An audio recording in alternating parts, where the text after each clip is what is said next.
Confused by finances, investing, estate and retirement planning? Well, we went to school so you don't have to. Welcome to Finances and with Kathy and Norma. Welcome to Finances and Budgeting. We went to school so you don't have to. I'm Norma and I'm here with Kathy. And today we wanted to talk about budgets, why they're important, and how to create them.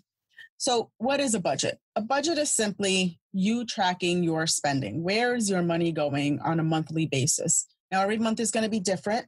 You may have bills that are maybe quarterly. You may have things that kind of pop up.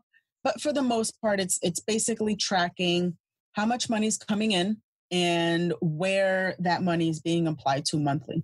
So this, budgeting is good for no matter where you are in your life, whether you're on, paycheck to paycheck and you're kind of day to day, or whether you're trying to plan for tomorrow for retirement or long-term savings. So a budget is, I know it has, a negative connotation, that word budget, but it's really not meant to be restrictive. And some people I feel maybe don't budget because they feel that negative thing of I'm on a budget, can't do that. And that's not really what a budget is meant to be. Again, that reason of, why certain people don't do it really doesn't need to exist. It doesn't need to be, a negative thing. And you know what? It helps me to think of it almost like a roadmap, that you are at a certain place, thinking of Google Maps, for example. You're putting in where you are right now and starting from where you are and where are you going. So how many miles is it? How long will it take me to get there? And so that budget should be similar. It's where you are right now. And what is it that you're trying to get to? Are you saving for a car or a house? Are you saving for retirement? Are you just hoping that you make it through the month? All of those things are what a budget will help you with. So how do you even get started on your budget? What things you want to do to start on a budget is to gather some of the information that you already have, like your monthly bank statements, any of the income that you have. If you have more than one job, you need to collect all of your income statements for that. You need to subtract out any expenses that you have. This is the basics of budgeting. So what is it going to come back out of it? And then you need to take a look at it monthly. So you can collect your bank statements, any investing if you have that, and your utility bills. And then the expenses that are going to come out, the super basic list, but your mortgage, your car payments, your insurance, your groceries, utilities, entertainment, any of those things, those are what you're going to want to back out of it. The last thing you need to think about are those odd bills that are maybe quarterly or every 6 months. When you're thinking about them, you want to make sure that you're dividing them by 12 or by 6 or however often it is so that you can put it in your budget properly. You don't want to have your budget down perfectly and then all of a sudden, oh no, the water bill came and set everything off for you. So there are different types of budgets. And, when we talk about types of budgets, they're really just recommended ways, basically, allot your money. So you put your money in separate buckets, so to speak. These are just meant as guides. Some of them are more popular than others, but it is a way, again, to kind of say, where should my money be going? So one of them is called the 60% solution. Now, this is where you put your regular monthly expenses within 60% of your gross income. The rest of it would be put for or set aside for either short or long-term savings, retirement, and spending money. So again, it's just meant as a guide. When you say gross, what do you mean by gross? I know I hear net and gross, but what is that difference? Before taxes. So another possible option is a budget called a 50-30-20. And that's taking, again, your needs, your wants, and your savings. So you want to take the income that you have coming in, and 50% of your income should be allotted for your needs. So your groceries, your housing, your transportation, insurance, childcare, any loans that you already owe. Then 30% of that can go towards your wants, eating out, going to the movies, buying things. And then the last 20% should be allocated towards savings or big debt that you might have. Think of that debt as maybe an emergency fund that you set up, or matching on your 401k, saving for retirement, or any debt repayment, but planning out your whole budget using 50-30-20 as a example. And another way is called a zero-based budget, which basically means every dollar has a job. So let's just say your take-home pay is $1,000 a week. You allocate that $1,000 towards something. Part of it would be saving. Part of it would be your bills. Part of it would be entertainment.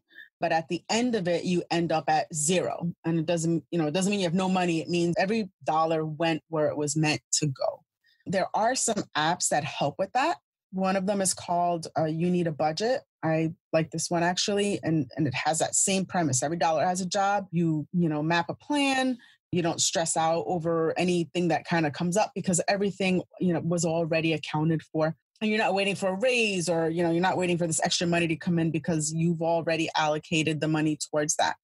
There's also Mint, which is one of the, more popular ones as well. This one actually, you can get your credit score on it. You can see all your bills on it, and it's very secure. I don't find it as fun as some of the other ones, but it definitely is very good because it streamlines your transactions. So you can see your bank account and, all the transactions so you can put it together. And then another one that I like I've tried is Every Dollar. And that's another one where you can also streamline your transactions, which is pretty cool. So you're not in there manually adding in your transactions. You can choose to do that if that's helpful for you, or you can choose this other way. I feel like right now some people are thinking, I don't need to budget. And I have plenty of reasons that I don't need to budget. Maybe I'm not good at math. Maybe I have a good job, and so I don't have to worry about where my money's going. Or right now I'm debt free. I don't want to deprive myself, or I always get a tax refund. These are all things that people might say I don't need to have a budget for. But if you're lucky enough to be in some of those good categories, like I'm debt free or I have a good job, now you can make plans for your retirement or for your any big purchases and make sure that you have enough money. So how do you get started with all this? As I said before, you're going to collect those statements and other documents, but you want to go back and look at the last year. You want to be able to say, what did I do last? So for example, we're in March right now. What did I do last March? What did I do last April? What did I do? And start figuring out, because I think just sitting down and saying, I'm going to start a budget, if I don't really recall what my history is, it makes it harder than it has to be. So you have this information. It's not going to be perfect, but it will be enough information to get you started on doing it. Okay, that sounds a little overwhelming. What's nice about us doing this together is that we're not always going to agree on everything. I think that's a little overwhelming. I think maybe if you go back the last 3 months, that'll help you catch some of these quarterly bills, and you can kind of figure out, where your money has gone. So you can go back or you can go forward, as we talked about earlier.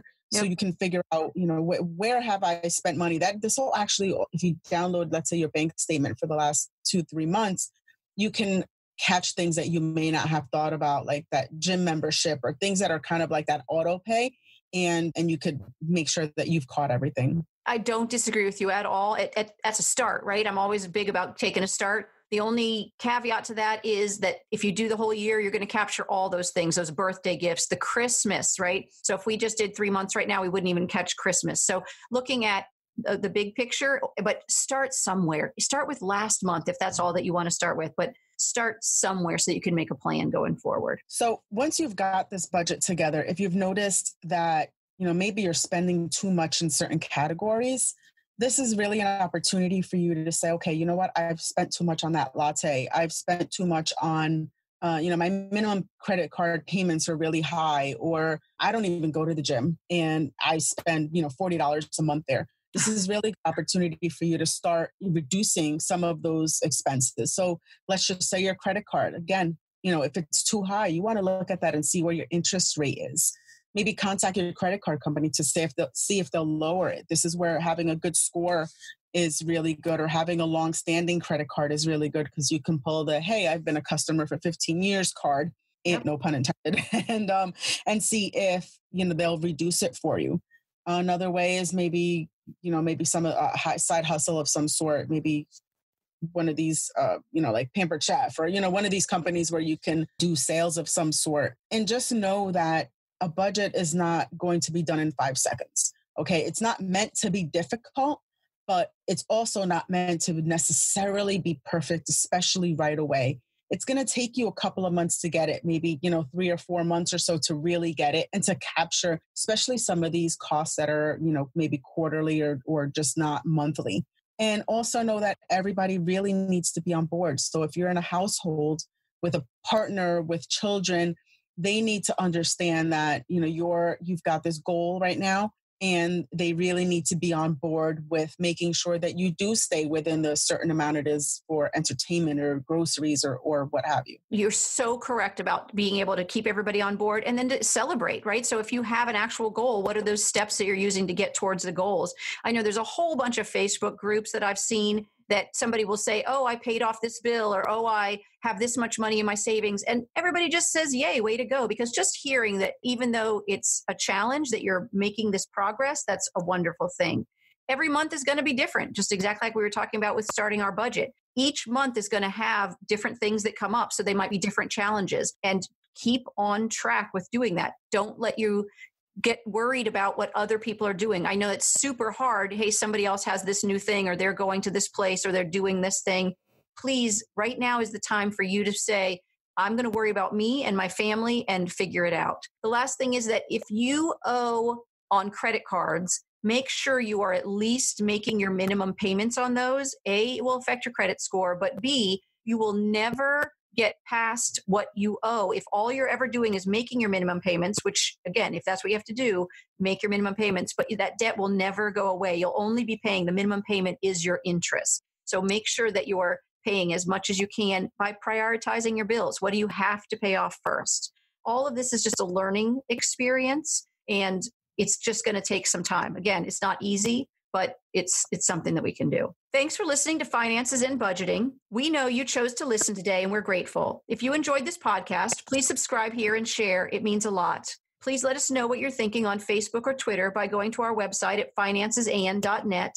Finances and does not provide tax or legal advice, and nothing in this podcast is to be construed as such. Always consult a tax, accounting, or legal professional for advice on your specific situation. Quickly, I want to give a shout out to NerdWallet and Dave Ramsey and The Balance, because all of them had calculators that you could go use if that was helpful to you. And remember, we went to school so you don't have to.